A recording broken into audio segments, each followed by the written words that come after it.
Hola, bienvenidos a semana 3. Muy bien, vamos muy rápido, ¿no? Excelente. Un poco, voy a hablar en inglés un poco, ¿sí? Okay, so the things that you need for this week, alright, you're going to need your flashcards that look like this with all the parts of the body, and then you should have your vocab sheet as usual that looks like this. So your vocab sheet, and then do the same thing you did last week, where cut out your flashcards, and then on the back you need to write the right word on the right picture so that you can use them to practice. So when you take out your feet picture, you can say pies, and then you can check yourself. Pies or el pie. Okay, so you need to cut those out, write the words on the back. And then you're also going to need, if I didn't give you some in class, you might need some banner paper. Okay, because we're going to do a tracing of you're going to do a tracing of your body on there. Okay, and then I wanted to talk about when you're writing your words on the back, here, okay, you don't need to write the English word. I want to say a quick thing about that. So when you have your brain, you already speak English, so here's your brain. Alright, and it has all those funky things. Alright, you already speak English, right? And so when you speak any words, so let's say ball represents, it's the symbol for this, right? So here's a ball. Alright, so now when you write your words, write them always in Spanish, because now we want to rewire your brain. We want to make a new connection so that pelota, okay, now you have, so the picture in your brain you want to associate with this word, okay, because if you write it like this, if you write the English word ball and then you write pelota, it makes an extra step for your brain to have to do, because then your brain first goes to the English word and then goes to the Spanish word. So we want to skip that step, and we want to try and make new associations directly from the idea. So the idea or picture in your head of a ball, you want it to go directly from the ball to the word pelota. Okay? So that's why I want you to try and not use English. It's okay to use English if you need clarification. For example, if you have some of these pictures and maybe you don't quite understand what they are, like, let me see, like here. This one right here could be mouth, it could be, or it could be lips. I want it to be lips. And so if that's confusing, you might want to write lips on there just to make sure that you know what the correct word is. So use English if you need clarification, but I do want you to try to make that mental association directly from the idea, the picture of what you're thinking of, directly to the Spanish word. So we're trying to build those connections in your brain.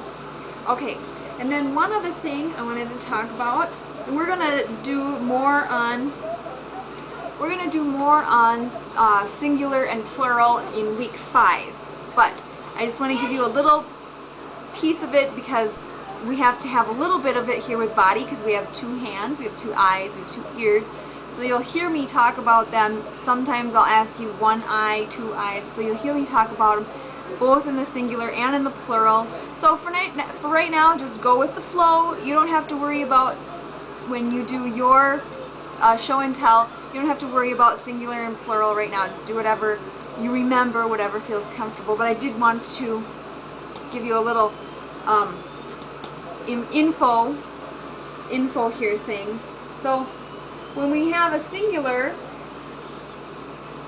here we have el ojo. Alright? El, if you want to make it plural, this says the eye. If you want to make it plural, you have to change it to los, and in Spanish, it's just like in English. ojos. Usually you just add an S to make it plural, okay? And then if you have, remember how we talked about gender, how some words are masculine or boys, some words are boy words and some words are girl words. So let's say you have la oreja, the ear, if you want to make it plural, you're going to go like this. Las orejas. Las orejas. See? El changes to los. Los goes back to el, so that's the singular and the plural. We have la and las. See? And it all matches up. Os, os. As, as. This is the only one that doesn't always match up. El is the singular. Okay? Now one last thing about plurals. So don't worry about memorizing that. I just wanted you to hear it, and it'll get the clock ticking, the clockwork going in there. And then the next time we go over it, then you'll be like, oh, I remember that. So don't worry about it too much for now. The other thing I wanted to say about plurals is that if they end in a vowel, ojos, ojo, if the word ends in a vowel, then you just add an S. If it ends in a consonant, for example, papel, then you have to add ES. Don't just add S, add ES. Papeles. Papeles.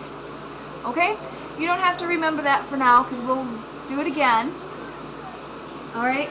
And then, there was one more thing about gender that I was going to do. Okay, today, now, almost always your girl words are going to end in and your boy words are going to end in see? So, but sometimes you have words that break the rule, and we have a word that's going to break the rule with gender. See? Then that word is hands. Mano. Mano. Now you would think that mano would be masculino, right? But it's not. It breaks the rule. It's la mano. So sometimes, and we have words like that. Most of the time it follows the rule, but when we have a word like that, I'll tell you, and you have to make sure you remember that, because if you're talking and you say el mano, you're going to sound like you're silly. Okay, so you have to say la mano. Another one like that is agua. That seems like it should be a feminine word, a girl word, because it ends in A, but that one would be el agua. El agua. The water would be masculine. But this is the one we have for this week. Okay, so just give it a little special attention note. Okay, so when you're done watching this video, go ahead and start with video 1 for the week. Adios!